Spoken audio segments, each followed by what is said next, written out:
بسم اللہ الرحمن الرحیم۔ السلام علیکم۔ ہم حضرت امام حسین کے بارے میں بات کرتے ہیں۔ حضرت امام حسین 5 شعبان 4 ہجری کو مدینہ منورہ میں پیدا ہوئے۔ حضور صلی اللہ علیہ وآلہ وسلم نے ان کا نام حسین رکھا۔ آپ صلی اللہ علیہ وآلہ وسلم کو اپنے نواسوں حضرت حسن اور حسین سے بے انتہا محبت تھی۔ دونوں بھائیوں کو جنت کے نوجوانوں کا سردار بنایا گیا۔ آپ صلی اللہ علیہ وآلہ وسلم کی ولادت کے ساتھ ہی آپ کو ان کی شہادت کی خبر مل گئی تھی کہ آپ صلی اللہ علیہ وآلہ وسلم کے فرزند حسین زمین طف میں شہید کیے جائیں گے۔ طف کوفہ کے قریب ایک مقام ہے جسے کربلا کہتے ہیں۔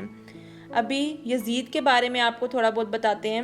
یزید بہت بدکار، بے ادب، گستاخ اور شرابی، ظالم اور بے دین تھا۔ اس نے تخت پر بیٹھتے ہی اطراف کے ممالک میں اپنی بیعت کے لیے مکتوب روانہ کیے۔ مدینہ منورہ کے عامل جب بیعت کے لیے حضرت امام حسین علیہ السلام کی خدمت میں حاضر ہوا تو آپ علیہ السلام نے بیعت سے انکار کر دیا۔ آپ علیہ السلام نے اپنی جان کو خطرے میں ڈال دیا۔ انہوں نے اس چیز کی پرواہ نہیں کی، لیکن اسی شب ہی آپ کو مدینے سے مکہ منتقل ہونا پڑا۔ یزید کی بیعت صرف اہل شام نے کی جہاں وہ تخت نشین تھا۔ اہل کوفہ والے حضرت امام حسین کو اپنے ہاں آنے کی درخواستیں بھیجتے رہے، لیکن آپ نے انکار کر دیا۔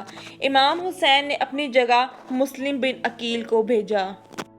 اب آپ سے یہ شیئر کرتے ہیں کہ جنگ شروع کیسے ہوئی۔ یزید نے پیغام بھجوایا کہ اگر نواسہ رسول میری بیعت نہ کرے تو اسے قتل کیا جائے۔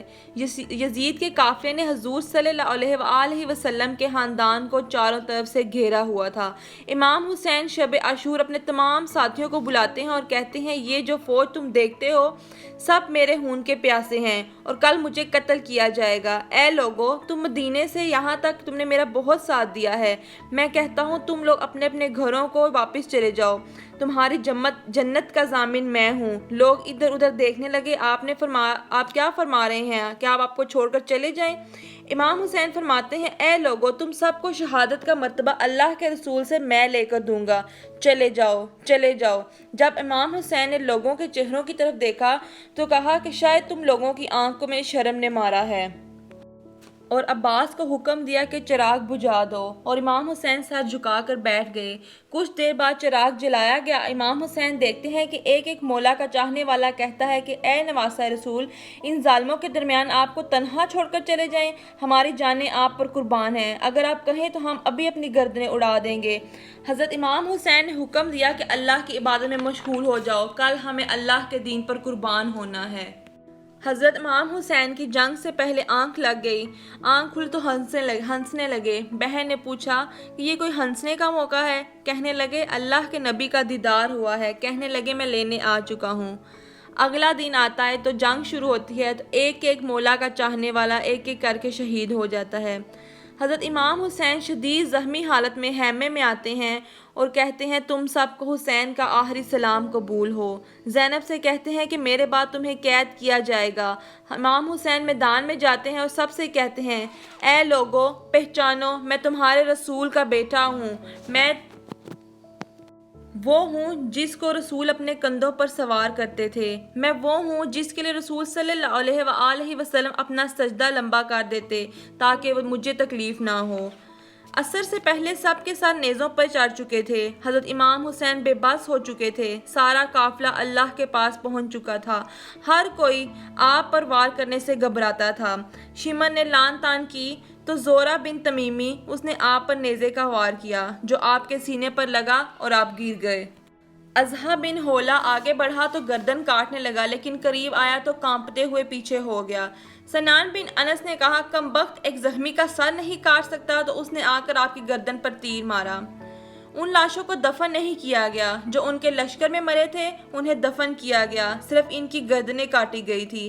بنو اسد آئے، انہوں نے سب کو الگ الگ دفن کیا۔ جب عمر بن سعد کو پتہ چلا، انہوں نے کہا اوپر پانی چھوڑ دو تاکہ قبروں کا نشان تک مٹ جائے۔ ایک بوڑھا آیا، اس نے مٹی کو سونگھنا شروع کیا۔ سونگھتے سونگھتے ایک جگہ پر رک کے کہا کہ یہ جنت کی خوشبو ہے، نبی کا نواسہ یہاں نیچے آرام کر رہا ہے۔ وہاں آپ کی قبر کو دوبارہ بنایا گیا۔ حضرت امام حسین کا سر سجدے میں تھا اور وہ اللہ سے ہم کلام ہو کر کہتے ہیں اے اللہ گوار رہنا، اس نبی کے نواسے نے تیرے دین کے لیے سب کچھ قربان کر دیا، اے اللہ قبول کرنا۔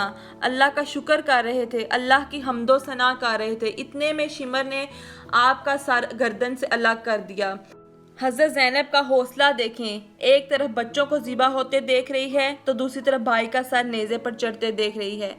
بہت اقدس ہے اس کربلا کی مٹی، وہاں جو سجدہ ہوا وہ جو 14,000 سال میں کسی نے نہیں کیا۔ واقعہ شیئر کرتے ہیں آپ کے ساتھ۔ حضرت عبداللہ بن عباس سوئے ہوئے تھے 10 محرم کو، خواب دیکھتے ہیں کہ اللہ کے نبی زمین سے خون اٹھا کر بوتل میں ڈال رہے ہیں۔